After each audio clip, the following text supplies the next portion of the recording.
자, 여러분.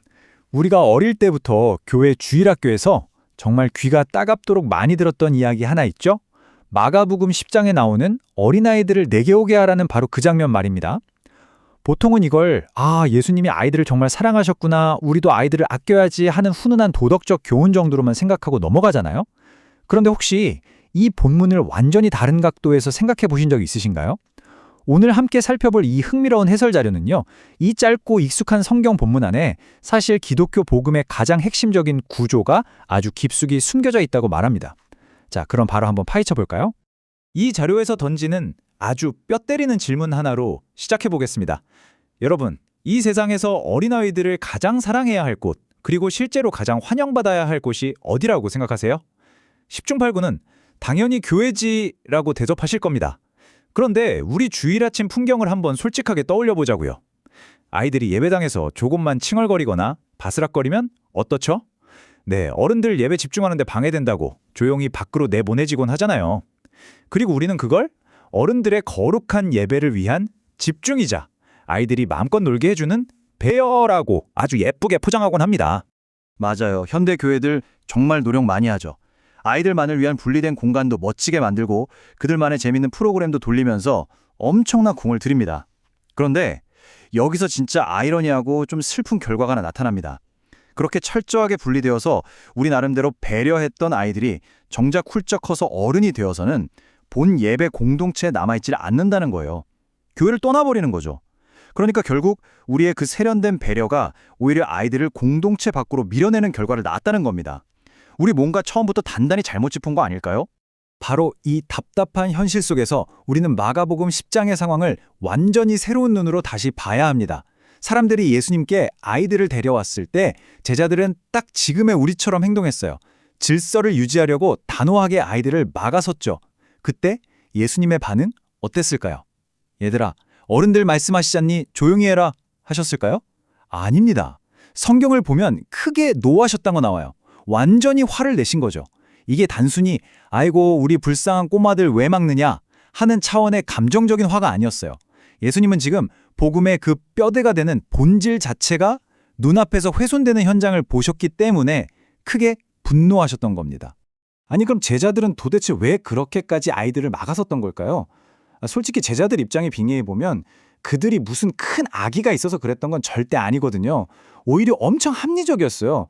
몹시 피곤하신 예수님의 소중한 시간을 좀 보호해드리고 말씀을 제대로 알아들을 수 있는, 그러니까 좀 더 준비된 어른들에게 사역을 집중해야 한다는 나름의 치밀한 계산이었던 거죠. 꽤 그럴싸하죠? 하지만 오늘 우리가 보는 이 자료는 바로 그 합리적으로 보이는 계산이 얼마나 무서운 착각인지를 정확히 꼬집어냅니다. 제자들이 가졌던 논리의 밑바닥을 한번 들여다볼게요. 이건 철저하게 율법주의에 뿌리를 두고 있습니다. 그러니까 예수님께 나아가려면 최소한의 자격을 갖추고 마음의 준비라도 단단히 되어 있어야 한다는 거죠. 먼저 자격, 그 다음에 접근, 이겁니다. 그런데 복음의 논리는 어떨까요? 이걸 문자 그대로 완전히 뒤집어 버립니다. 자격이 있든 없든 상관없이 일단 접근부터 허락되는 거고요. 오히려 자격 없는 사람, 철저하게 남에게 의존해야만 하는 무능력한 사람들에게 은혜가 폭포수처럼 쏟아진다는 겁니다. 제사들은 자신들도 모르는 사이에 그 활짝 열려있는 은혜의 문에다가 자격이라는 아주 크고 무거운 빗장을 철컥 걸어잠그고 있었던 거죠. 그래서 예수님이 하나님의 나라가 이런 자의 것이니라 하고 말씀하셨을 때 그건 절대 야, 아이들 참 귀엽고 순수하니까 천국 가겠다, 이런 감성적인 동화 같은 이야기가 아니라는 겁니다. 예수님은 지금 아이들을 손가락으로 딱 가리키시면서 하나님 나라라는 곳이 도대체 어떤 원리로, 어떤 구조로 굴러가는지를 명확하게 설명하고 계신 거예요. 이 해설 자료는 그 핵심 원리를 단 하나의 단어, 바로 의존성으로 아주 기가 막히게 풀어내고 있습니다. 자, 의존성. 이게 도대체 무슨 뜻일까요? 가태하는 신생아를 한번 떠올려 보세요. 아기들은 스스로 밥을 차려 먹을 수도 없고요. 추우면 옷을 껴입을 수도 없고 사나운 짐승이 다가와도 도망칠 능력이 없어요. 자기 힘으로 할 수 있는 거라곤 진짜 숨 쉬고 응애응애 우는 것밖에 없잖아요. 완전히 100% 무능력한 상태죠. 그런데 바로 그 울음소리를 듣고 엄마가 후다닥 달려와서 젖을 물리고 안아줍니다. 엄마가 아기를 꽉 안아주는 이유가 아기가 무슨 대단한 업적을 세워서인가요? 아니죠. 혼자서는 단 1초도 살아갈 수 없는 철저하게 의존적인 존재이기 때문에 그 연약함 그 자체 때문에 품어주는 거잖아요. 이게 바로 포인트입니다.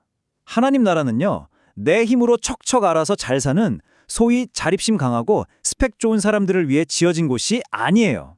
오히려 누군가의 품에 절대적으로 안겨야만 생존할 수 있는 사람, 주머니에 정말 아무것도 땡전 한 푼 없이 덜덜 떨며 나오는 사람들을 위해 특별히 설계된 나라입니다. 그러니까 강하고 준비된 자들의 나라가 아니라 누군가에게 반드시 안겨야만 하는 자들의 나라. 이것이 성경이 말하는 진짜 하나님 나라의 모습이라는 거죠. 자, 여기서 이 자료가 던지는 진짜 소름 돋는 반전 하나 들어갑니다. 예수님이 하나님 나라를 어린이와 같이 받들지 않는 자는 결단코 들어가지 못하리라 하셨잖아요. 이 묵직한 경고의 타겟이 과연 누구였을까요? 저기 해맑게 뛰어노는 아이들? 아닙니다. 놀랍게도 바로 곁에 서 있던 제자들, 다 큰 어른들, 그리고 지금 이 해설을 통해 본문을 다시 살펴보고 있는 우리 자신입니다. 결국 하나님 앞에 나아갈 때는 나 자신이 그 어떤 것도 손에 쥐고 갈 수 없는 철저히 무력한 어린아이라는 사실. 아, 그 자격 없는 어린아이가 바로 나였구나. 이걸 철저하게 깨달아야 한다는 뜻이죠. 근데 우리 인간들은 어떤가요? 우리는 진짜 뼛속까지 본능적으로 심지어 하나님 앞에 나아갈 때조차 끊임없이 내 자격을 계산하고 증명하려고 듭니다. 누가복음 15장에 나오는 그 유명한 탕자 이야기 아시죠? 돼지우리에 뒹굴다가 집으로 돌아갈 때 이 아들이 머릿속으로 시뮬레이션을 쫙 돌립니다. 아버지, 제가 하늘과 아버지께 죄를 지었습니다. 이제 아들이라 불릴 자격이 1도 없으니 저를 그냥 머슴으로라도 써주십시오. 이렇게 아주 치밀하게 대본을 짜요. 내가 최소한의 반성문이라도 써가야, 명분이라도 만들어야 아버지가 나를 받아줄 거라는 그 착각. 이게 바로 우리 안에 있는 아주 지독한 율법주의 본능인 겁니다. 자, 그런데 우리 아버지는 어떠셨나요? 아들이 그 땀 뻘뻘 흘리며 며칠을 연습한 눈물의 연설, 그거 입 밖으로 꺼내기도 전에요. 아직 저 멀리서 냄새나는 실루엣만 꼬물꼬물 보이는데도 아버지가 먼저 미친 듯이 달려가서 덥석 목을 껴안아 버립니다. 아들이 밤새웠자 한 치밀한 계산과 대본이 아버지의 그 맹렬한 달려옴 앞에서는 그냥 산산조각 나버린 거예요. 우리가 아무리 멋진 자격증명서를 들이밀어도 인간의 그 어떤 준비도 전혀 계산하지 않고 쏟아부어지는 그 압도적인 은혜 앞에서는 아무런 의미가 없다는 걸 완벽하게 보여주는 최고의 장면이죠. 그럼 도대체 우리는 왜 그렇게 유독 예배당 안에서 아이들이 돌아다니는 걸 불편해하고 자꾸 밖으로 밀어내려고 하는 걸까요? 이 자료는 여기서 굉장히 뼈아픈 심리적인 통찰을 하나 던져줍니다. 여러분, 아이들은 원래 통제가 안 되잖아요? 소리 지르고 뛰어다니고 울고. 우리는 그 내 마음대로 통제 안 되는 상황을 너무너무 싫어합니다. 왜냐? 하나님 앞에서 사실 나 자신도 내 영혼 하나 스스로 통제할 수 없는 완벽하게 무력한 존재인데 그걸 쿨하게 인정하기 싫거든요. 그런데 저 통제 불능의 아이들이 마치 내 영적인 실체를 낱낱이 보여주는 쌩얼거울처럼 느껴지니까 강하고 경건하고 완벽한 척하고 싶은 우리 어른들은 그 팩트 폭력 거울을 당장 눈앞에서 치워버리고 싶은 겁니다. 자, 이제 우리의 이런 어설프고 부끄러운 계산기 두드리기는 그만두고요.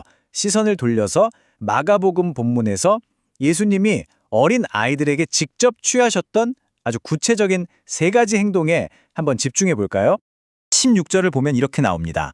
예수님은 안으셨고 안수하셨고 축복하셨습니다. 딱딱딱. 여기서 정말 소름 돋는 포인트는요. 방금 전까지 문전박대당하고 쫓겨날 뻔했던 그 자격 없는 아이들을 향해서 은혜의 동사 3개가 엄청난 리듬감으로 폭포수처럼 연속해서 쏟아지고 있다는 사실입니다. 이 짧은 3가지 행동 안에 기독교가 말하는 은혜의 진짜 본질이 꽉꽉 압축되어 있어요. 그리고 바로 이 지점이 오늘 우리가 살펴보는 분석의 신학적 하이라이트입니다. 안으셨다, 안수하셨다, 축복하셨다. 여러분, 이 모든 동사의 진짜 주어가 누구입니까? 아이들인가요? 아닙니다. 오직 예수님이십니다. 이 장면에서 아이들이 스스로 한 일이라곤 진짜 단 하나도 없어요. 복음이라는 건 결국 내가 얼마나 대단한 걸 준비하느냐의 문제가 아니라 우리가 입을 떼기도 전에, 심지어 우리가 원하기도 전에 주님께서 먼저 나를 위해 움직이시는 압도적인 은혜의 이야기라는 뜻입니다. 이 3가지 행동을 좀 더 깊이 뜯어볼까요? 첫 번째, 안으셨다. 어른이 조그만 아이를 꽉 안으려면 어떻게 해야 되죠? 빳빳하게 서서는 절대 못 앉습니다. 반드시 무릎을 꿇든 허리를 굽혀서 눈높이를 맞춰야 하죠. 창조주께서 피조물을 향해 먼저 자신을 한없이 낮추셨다는 엄청난 뜻이에요. 두 번째, 안수하셨다. 빈털터리인 아이들의 그 텅 빈 두 손 위에 주님의 흘러넘치는 생명과 충만함이 그대로 옮겨가는 신비로운 전가의 사건입니다. 마지막 세 번째, 축복하셨다. 그 품에 안긴 아이들이 이 엄청난 신학적 의미를 100% 이해했을까요? 에이, 절대 아니죠. 하지만 아이들의 지적 수준이나 이해력과 완전히 무관하게 주님이 손을 얹고 선언하셨기에 그것은 기어코 완전한 복이 되었다는 겁니다. 이게 바로 조건 없는 은혜죠.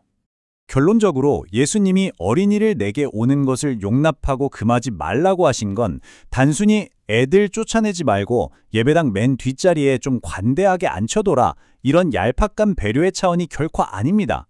아무런 자격도 없는 아이들이 꼬물거리고 때론 꾸벅꾸벅 졸고 떠들며 우리와 함께 앉아있는 그 모습 자체가 우리가 매주일 거저받고 있는 이 은혜가 도대체 무엇인지를 두 눈으로 똑똑히 보게 해주는 살아 움직이는 시청각 교재이자 거울이기 때문입니다.